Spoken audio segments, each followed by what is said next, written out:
Hello दोस्तों, मैं अंकुर चपराना आप सभी का अपने YouTube चैनल लाइव एकेडमी में स्वागत करता हूं। आज का जो हमारा टॉपिक है वो है मौलिक अधिकार मतलब फंडामेंटल राइट्स। हमारे संविधान निर्माताओं ने संविधान में आम नागरिक के लिए 7 तरह के मौलिक अधिकार दिए। 7वां जो हमारा मौलिक अधिकार था वो था संपत्ति का अधिकार मतलब राइट टू प्रॉपर्टी, जो कि 44वें संविधान संशोधन 1978 द्वारा अब हटा दिया गया है। वो अब सिर्फ एक लीगल राइट्स है। ठीक है, तो बचते हैं हमारे सिर्फ 6 अधिकार। 6 अधिकार हैं हमारे। पहला है हमारा समता का अधिकार, दूसरा है हमारा स्वतंत्रता का अधिकार, तीसरा है हमारा शोषण के विरुद्ध अधिकार, चौथा हमारा फोर्थ जो है वो है धर्म के स्वतंत्रता का अधिकार हमें है, और 5वां जो अधिकार है वो है हमारा सांस्कृतिक एवं शिक्षा का अधिकार, और जो लास्ट बचा है वो हमारा सबसे इम्पोर्टेंट है संवैधानिक उपचारों का हमारा अधिकार। ठीक है, ये हमारे 6 अधिकार हैं। इनको 6 को डिटेल में डिस्कस करेंगे, तो उससे पहले आप चैनल को सब्सक्राइब कर देना है और वीडियो को शेयर कर देना है प्लीज़।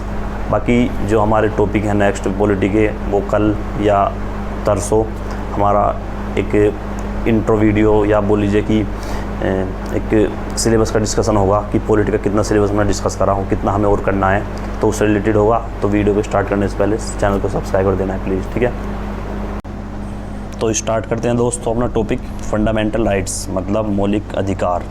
देखिए, हमारे जो मौलिक अधिकार हैं वो शुरुआत में 7 तरह के थे, लेकिन अब 6 तरह के हैं, क्योंकि 7वां जो अधिकार था हमारा राइट टू प्रॉपर्टी वो अब नहीं है। तो हमारे 6 तरह के अधिकार हैं। मौलिक अधिकार हैं क्या, इनको सभी को डिस्कस करेंगे, कौन कौन से हैं, क्या इंपॉर्टेंस है उनकी हमारी जीवन में मौलिक अधिकार होगी, और क्या हमें फ़ायदे हैं मौलिक अधिकार प्राप्त होने के। ठीक है, तो जो हमारा संविधान का भाग 3 है, इनमें हमारा मौलिक अधिकारों को लेकर डिस्कशन था।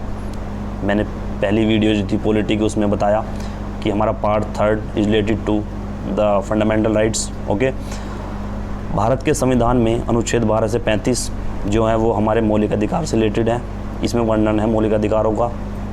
नेक्स्ट हमारा आता है कि मूल संविधान में मौलिक अधिकारों की संख्या 7 थी, लेकिन 44वां संविधान संशोधन 1978 के तहत संपत्ति का अधिकार जो है उसको हटा दिया गया और अनुच्छेद 300A में लीगल राइट में रखा गया है इसको। ठीक है, ये अब हमारा अधिकार नहीं है मौलिक अधिकार, ये सिर्फ हमारा एक लीगल राइट है। ठीक है, मौलिक अधिकारों में संशोधन हमारा हो सकता है, ये शक्ति प्राप्त है हमारे संसद को कि वो हमारे फंडामेंटल राइट्स में कुछ संशोधन कर सकता है। ठीक है, मौलिक अधिकारों को निलंबन किया जा सकता है, निलंबित मतलब ख़त्म किया जा सकता है राष्ट्रपति द्वारा कुछ ही समय के लिए।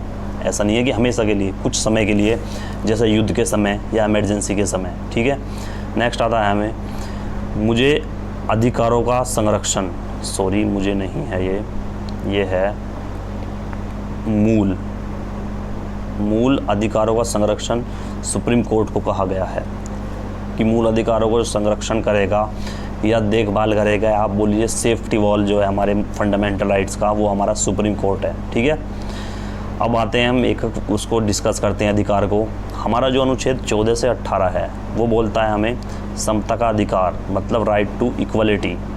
हम सब सरकार की नज़र में या संविधान की नज़र में सब इक्वल हैं। कोई गरीब हो, कोई अमीर हो, कोई काला हो, कोई गोरा, कोई किसी भी जाति का हो।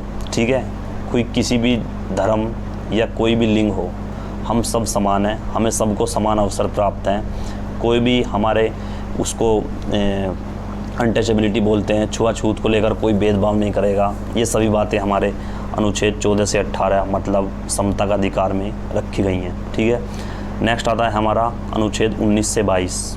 दूसरा जो अधिकार है वो है स्वतंत्रता का अधिकार मतलब राइट टू फ्रीडम। हमारा जो प्रेस की स्वतंत्रता है या न्यूज़पेपर वगैरह जो हैं, इनको भी स्वतंत्रता प्राप्त है इसी मौलिक अधिकार के द्वारा, राइट टू फ्रीडम। या स्पीच भी बोल लीजिए आप, बोलने की या अपने एक्सप्रेशन या इम्प्रेशन डालने की या करने की सारी स्वतंत्रता हमारा यही देता है। ये हमारा संविधान सभा ने अपने संविधान में रखा कि ये भी आज़ादी एक आम नागरिक को दी जाए कि वो अपने मन का कुछ भाव प्रकट कर सकता है। ठीक है, किसी भी समाज का व्यक्ति वो चाहे हो। ठीक है, नेक्स्ट जो हम आता है हमारा थर्ड आता है वो है शोषण के विरुद्ध अधिकार, मतलब राइट अगेंस्ट एक्सप्लॉयटेशन। इसका मतलब है जैसे हमारे छोटे बच्चे या गरीब वर्ग के बच्चे होते हैं, उनके लिए कोई कारखानों में कम उम्र के बच्चों के लिए कोई प्रावधान नहीं है कि वो वहाँ पे जाकर काम करें।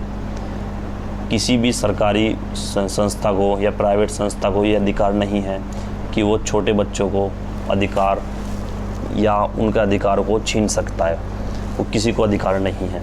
नेक्स्ट आता है हमारा 25 से 28 धर्म की स्वतंत्रता, right to freedom of religion. हमारा कोई भी धर्म हो, हिंदू, मुस्लिम, सिख या ईसाई, हमें कोई नहीं रोक सकता पूजा पाठ करने से, नमाज पढ़ने से या चर्च में या गुरुद्वारे में जाने से। हमें खुली छूट है, हम कहीं पे मंदिर बना सकते हैं या मस्जिद बना सकते हैं, अपने धर्म का प्रचार कर सकते हैं, किसी को अपने धर्म के बारे में विशेषताएं बता सकते हैं, उसको हम प्रेरित कर सकते हैं अपना धर्म अपनाने के लिए। लेकिन दंडित या आप बोल लीजिए कि ज़बरदस्ती आप धर्म परिवर्तन नहीं करा सकते, ये इसके अंडर नहीं आता। ठीक है, ये एक मौलिक अधिकार नहीं है।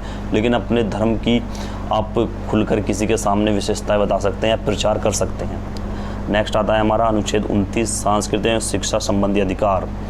हमारी जो भी संस्कृति है, हमारे समाज में जो भी संस्कृति, पुरानी संस्कृति है, उसको लेकर आपको कोई सरकारी कानून व्यवस्था या कोई प्राइवेट आदमी या कोई प्रधान या ग्राम पंचायत सदस्य या कोई एमएलए, एमपी कोई नहीं रोक सकता कि आप इसको मत करिए या आप इस संस्कृति को छोड़कर कुछ और अपनाइए। आपको नहीं रोक सकता। आपको आज़ादी है कि आप उस संस्कृति को अपनाएं और उससे रिलेटेड सारे त्यौहार मना सकते हैं। ठीक है, और शिक्षा का अधिकार भी हमारे प्राप्त है हमें 6 से 14 वर्ष के लिए, और इससे भी कम वर्ष के लिए एक ही हमारा मौलिक अधिकार है कि हम इसको लेकर रहेंगे। ठीक है, सबसे इम्पोर्टेंट आता है हमारा अनुच्छेद 32 संवैधानिक उपचारों का अधिकार। जितने भी आर्टिकल हमें दिए हुए हैं ये सब हमारे पे इम्प्लीमेंट हैं, मतलब हमारे पक्ष में काम कर रहे हैं नहीं, इनकी सभी की देखभाली हमारे अनुच्छेद 32 की है।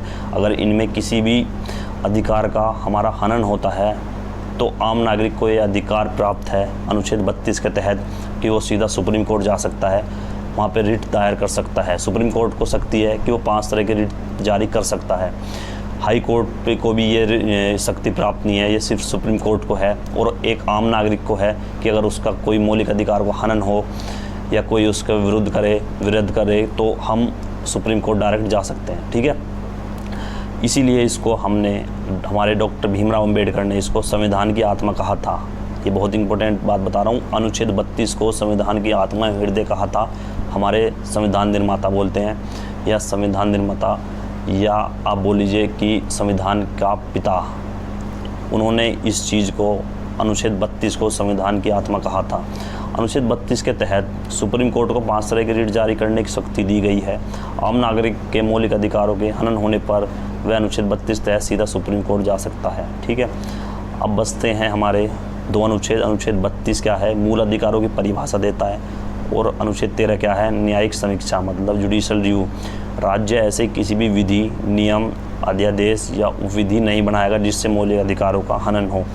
ये हमारे सीधी चेतावनी सरकार को भी दी है, हमारे लिखित रूप में है संविधान में कि सरकार को भी ये अधिकार प्राप्त नहीं है कि वो आम नागरिक को मौलिक अधिकारों का हनन कर सकता है। इसलिए अनुच्छेद 32 डाला गया कि अगर सरकार ऐसा कुछ कार्य या ऐसी कुछ आगे नियम या कानून बनाए जिससे मौलिक अधिकारों का हनन हो, वो मान्य या वो हमारा एक फंडामेंटल राइट्स नहीं होगा। ठीक है।